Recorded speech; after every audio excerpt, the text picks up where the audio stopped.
Энэ улс орн чи хэдэн төгрөгтэй юм бэ? Хэдийг нь юунд төлөх юм? Тэр нь зөв төлөгдөж гэнэ үү? Дараа нь улсын эдийн засаг төсөв дээр ямар хэмжээний ачаалал, ямар эрсдэл үүсэх вэ?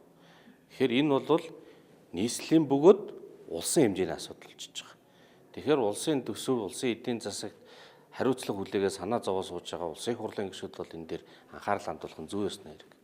Нөгөө талдаа олон мянган иргэд цахимаар гарын үсэг нийслэлийн төсөл хөрөнгө оруулалтын юмнуудыг сонсъё гэж өгсөн.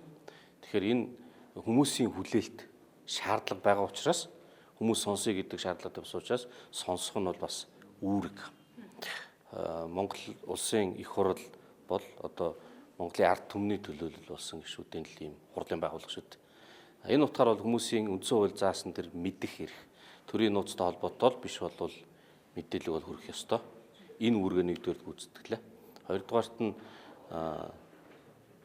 засаг захиргааны нэгжийн тухай хуульч тэр, төсвийн тухай хуульч тэр, тэгээд нийслэл Улаанбаатар хотын эрх зүйн байдлын тухай хууль, хот байгуулалт юун дээр бид нэр анхаарч ямар залруулах хийх шаардлагатай вэ гэдэг дээр дүн шинжилгээ одоо энэ сонсголын үр дүнд ажлын хэсэг санаачилсан гишүүд хэлэлцээд санал дүгнэлт боловсруулна.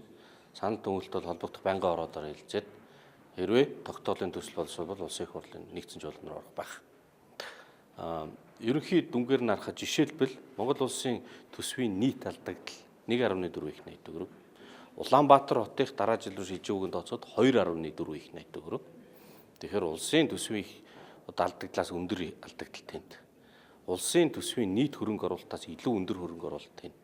За хөрөнгө оруулалт нь тэгээд яаж явж гэнэ вэ гэхээр өнгөрсөн хугацаанд маш олон асуудлууд гарч ирлээ. Зарим нь хууль шүүх одоо шалгалтын байгууллагууд төр очсон явж байна. Хууль бус үйл ажиллагаа явуулсан гэдэг дүнэлтийг бол аль хэзээ гаргаад ирсэн яваад байна. Тэгэхээр тэр том дүн, том тоог цаашаа бид нар яаж хяналтаа сайжруулах гэдгийг хилцэхгүй бол ерөөсөө болохгүй.